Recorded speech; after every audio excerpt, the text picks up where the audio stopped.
kept trying to get through to you. Inside, you die a little more each time. No wonder you think you're gonna cut away the pain that is buried deep inside. You run, but you can't hide. You change your clothes, your eyes, your smile, your hair, your lips, your body, everywhere.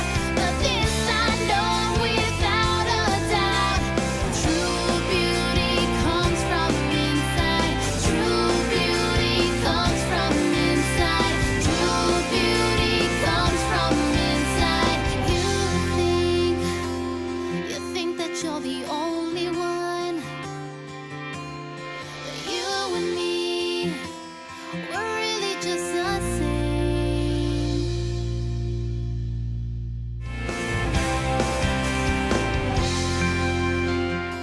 Welcome to Consider This, a young youth program where we'll speak about relevant topics. And today we'll speak about sport. And guys, we're talking about sport, and all of us enjoy sport. We like running around and just doing the things that we love. I mean, Kizia, what sport do you enjoy? Oh my goodness, Quentin, I love almost any and every sport. From swimming to basketball, I love sport. Do you like what do you like about sport? I love the steam, the energy, Yeah. you know? I could say competitiveness. Okay. But it does have its flaws. Yeah. Because sometimes it gets, especially in basketball, sometimes I'm playing basketball and they're not passing the ball, I'm getting agitated, Yeah. you know, and then it brings out something else in Something me. else in you? Yeah. Or do you like sport? Kinda, if I can play it. Okay. It's awesome. Yeah, I like the whole team thing. Yeah. And you can, it's a nice way, like if you don't know people and you just start playing with people, especially if you work with kids as well, you just take a soccer ball, go play. Yeah. I mean, that's nice. Like friendly games. Yeah. Competitiveness, I agree. I don't like actually that The part of it. competitive side to Yeah, it. because it does bring out the evil side in you and like the... Well, let's see, what are the positive sides of sport? Obviously exercise, Yes. Yes. which is very important. Yes. What else? Mentally, it releases stress, I Okay. believe. Yes, definitely. Yes. Okay. Yeah. What else? I mean, we said about the coming together, you know, Yeah. the camaraderie, Yes, exactly. just everybody playing, having a Yes. good time. Yes. What else? It also improves your social skills. Okay. Nice. Definitely. Yeah. Easier to talk to someone, easier to interact, you Yeah. know, get their attention. Yeah. Things like And that. it's easy to talk to somebody that you don't know. Yes. I mean, how did you enjoy the game, or you know, just talk about small talk. What are the negative things about sport? I'm gonna start there because, as I said, it brings out something else in you. You get angry so fast. Yeah. And you know, if you don't get your way, which we're made do. in that way, Yeah. Yeah, or you could focus so much on it Yes. that you neglect other things. That's Like, right. yeah, that consumes time. Yeah. Focus on what? On the winning or on what? No, I mean, just time consuming. Okay. Like, you know, a lot of boys, I mean, I don't want to be like stereotypical. They like playing outside and, Yeah. you know, don't let them sit down and do something constructive like their homework or, you know, or Yeah. go do studies. They just want to go play. So, yeah, on that, you know, like you have to have a balance as well. So it can take up a lot of your time if you enjoy it a lot. Yeah. So then you just want to do it and, yeah.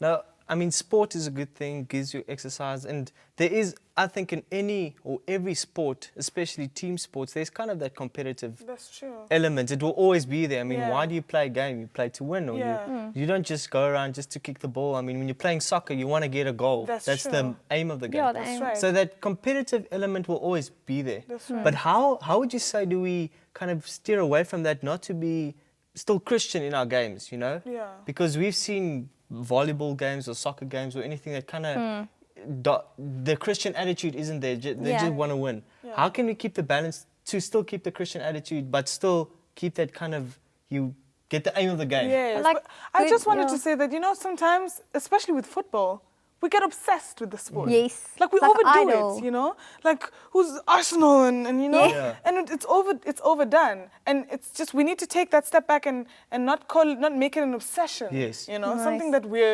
it's like It's overwhelming. It's don't move this house, no supper today because I'm watching sport, you know, kind of thing. Rugby is also another one where it gets a bit too much. Yes. So as long as we step back from making it an obsession, something that we stop everything from, because our focus should be turned, should be shaped. We can't just focus on anything randomly and, you know, kind of thing. So. And I think good sportsmanship. Okay. Like being humble or saying like if you, like not having like a big ego about things and bragging, I did well and or when you lose, then be okay about it and saying, you know, good job, you did well. Because sport brings out a very bad attitude sometimes. It can make you very selfish. You know, we're playing. Kind of speaks to the nature that we already have. That, So it's, you know, you don't want to lose. You want to be the best. Yes. Is it a bad thing to want to be good at sport? Definitely not. Sport is healthy. Okay. It's good for you. Physically, it's good for you. Okay. Mentally, it's good for you. Yeah. But there's a limit. Yes. But say now, I mean, a lot of us like sport, but we like it to play, spend time with our friends, shoot a few hoops. But what about the guys that really love sport? I mean, and they're really good at it, and they want to go professional. As a Christian, what should they do? Should they just say, well, I don't want to be the best, but in the industry they won't make it. So what should they do? I believe they should have boundaries. Okay. Like the Sabbath. Yeah. They should just steer clear of it, you know? They know Games that, on the Sabbath. games on a Sabbath, it's just, which should be another area you should look at, because also sports on a Sabbath is another So they topic shouldn't of compromise. discussion. Yes. But okay, say that they don't compromise, but they're still in the industry and they're still working. Okay. How can they keep the Christian attitude, or should they keep the Christian attitude in the game? Exactly. Because certain games, it's not always easy to do it. Yeah. Maybe like anything else, like say if you were a musician and you want to use it to glorify God and you wanna, then it could be about you later, or you could make it, you know, like selfish motives. Yeah. Even if you're saying it's for God. So then, you'll have to connect with God and ask Him how to deal with it. But I think the same in sport. Use it to glorify God. Say, well, you know, like I couldn't have done this if He didn't give me this body, or I couldn't have done this if He didn't help me. Yeah. That's right. Yeah. I think it also depends on the sport, because something like swimming, say we go to the beach, you can admire God's work. Creation. Yeah, you can go swimming. It's not a competitive, like, you know. You don't always have to we're make not it racing. competitive. Yes, where you can use it to glorify God. So it depends on Your the worldview. sport, yeah. I think that's an important thing. Like, your worldview will also kind of shape that. That's true. If you out there to see how you can make it better for yourself and how you must just be the best, then that will kind of warp how you look at things. Yeah. But if you look at it from a Christian's perspective, you know, I should try and glorify God. I should be the best that I can be because God has given me these talents. Yeah. But I should always remember where they came from, and it's not just about me. Yeah. It's about God. Yeah. But let's talk about Sabbath and sport, which is a good, or a thing that I think most Christians or most people come into contact with, because we like sports and a lot of sports are on Sabbath. That's right. Should you give up the sport altogether, or what should you do? What would you say? Let's take a look at a sport like cycling, for example. Yeah. If we want to go cycling on a Sabbath afternoon, are we going cycling because we're racing? Or are we going cycling because I haven't used my sneakers all week and this is the only time I can cycle? Yeah. Or are we cycling to go and see God's nature, you know, Yeah. to go and see God's work? Yeah, or go hiking. Or go hiking. Or take a long cycle to go to an empty space and clear your mind or something. Yeah. You Read know? your Bible. Yeah. So that's interesting questions, and we'll get to those questions right after the break. We'll have Andre Steenkamp, a professional cyclist, that will join us in the studio. So join us after the break.